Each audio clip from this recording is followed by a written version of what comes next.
السلام علیکم۔ قوم عاد ایک ایسی قوم تھی جو بڑے طاقتور تھے۔ 40 ہاتھ جتنا قد، 800 سے 900 سال کی عمر، نہ بوڑھے ہوتے نہ بیمار ہوتے، نہ دانت ٹوٹتے نہ نظر کمزور ہوتی، جوان، تندرست اور توانا رہتے۔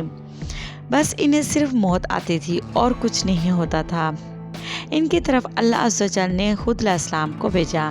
انہوں نے انہیں توحید کی دعوت دی، اللہ عز و جل کی پکڑ سے ڈرایا، مگر وہ بولے، اے ہود، ہمارے خداؤں نے تیری عقل خراب کر دی ہے، جا اپنی نمازیں پڑھ، ہمیں نہ ڈرا، ہمیں نہ ٹوک، تیرے کہنے پر کیا ہم اپنے باپ دادا کا چال چلنا چھوڑ دیں گے؟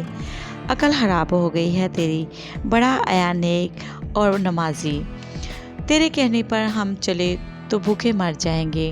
انہوں نے شرک، ظلم اور گناہوں کے طوفان سے اللہ عز و جل کو للکارا، تکبر اور غرور میں مست بولے۔ قرآن میں اللہ تعالیٰ ان کے بارے میں یوں ارشاد فرماتا ہے، اب قوم عاد نے تو بے وجہ زمین میں سرکشی شروع کر دی اور کہنے لگے، ہم سے زور آور کون ہے؟ کیا انہیں نظر نہیں آیا کہ جس نے انہیں پیدا کیا وہ ان سے بہت ہی زیادہ زور آور ہے؟ وہ آخر تک ہماری آیتوں کا انکار ہی کرتے رہے۔ قوم عاد کہنے لگی، القرآن میں ارشاد ہوتا ہے، ہم سے زیادہ طاقتور تو لاؤ، ہمیں کس سے ڈراتے ہو؟ پھر اللہ عز و جل نے قحط بھیجا، بھوک لگی، سارا غلہ کھا گئے، مال مویشی کھا گئے، پھر حرام کی طرف آ گئے، چوہے، بلی، کتے کھا گئے، سانپ کھا گئے، درخت گرا کر اس کے سارے پتے کھا گئے، بھوک نہ مٹی، نہ بارش ہوئی، نہ قطرہ گرا، نہ غلہ اگا۔ پھر تنگ آ کر اپنا ایک وقت بیت اللہ شریف بھیجا۔ جب بھی ان پر کوئی مصیبت آتی تو اوپر والے کو پکار اٹھتے، جب دور ہو جاتی تو اپنے بتوں کو پوجنے لگتے۔ بیت اللہ میں وفد کیا اور کہا، اے ہود، ہمارے لیے اللہ عز و جل سے دعا کرو اور تاکہ وہ ہمارے لیے بارش برسائے۔ اللہ عز و جل نے 3 بادل پیش کیے، سرخ بادل، سفید بادل، کالا بادل۔ اللہ عز و جل نے فرمایا، ان میں سے ایک کا انتخاب کرو۔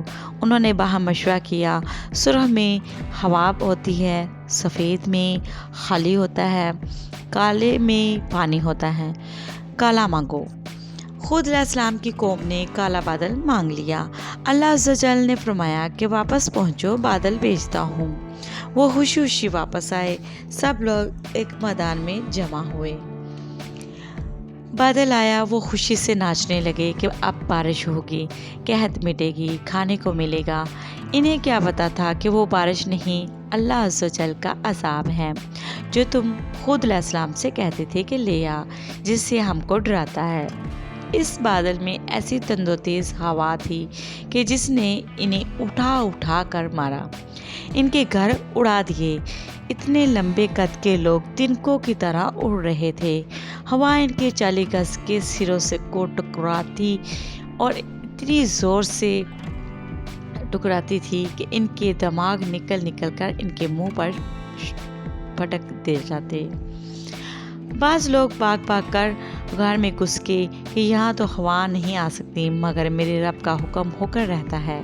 ہوا غار میں بگولے کی طرح داخل ہوتی اور ان کو باہر اٹھا کر پھینک دیتی۔ اللہ عز و جل نے فرمایا، فَهَلْ تَرَىٰ مِن بَاقِیَةٍ، کیا کوئی باقی بچا ہے؟ اللہ عز و جل نے ان کو ہلاک کر کے دکھایا۔ جب تم اللہ عز و جل کی اور اس کے رسول کی نافرمانی کرو گے، اللہ عز و جل تم پر ایسی جگہ سے عذاب بھیجے گا جہاں سے گمان بھی نہ ہوگا۔ اے مسلمانوں، جو گناہ قوم عاد نے کیا، کیا وہ ہم نہیں کر رہے؟ کیا ہم اللہ عز و جل کی حدوں کو پار نہیں کر رہے؟ کیا ہم نے اللہ عز و جل کی اپنی نافرمانی سے نہیں للکارا ہوا؟ زیادہ سے زیادہ توبہ استغفار کریں، اللہ سے ڈریں، قرآن پڑھیں۔ جن گناہوں کو ہم معمولی سمجھتے ہیں، اللہ عز و جل نے ان گناہوں پر پوری کی پوری قوم زمین بوس کر دی۔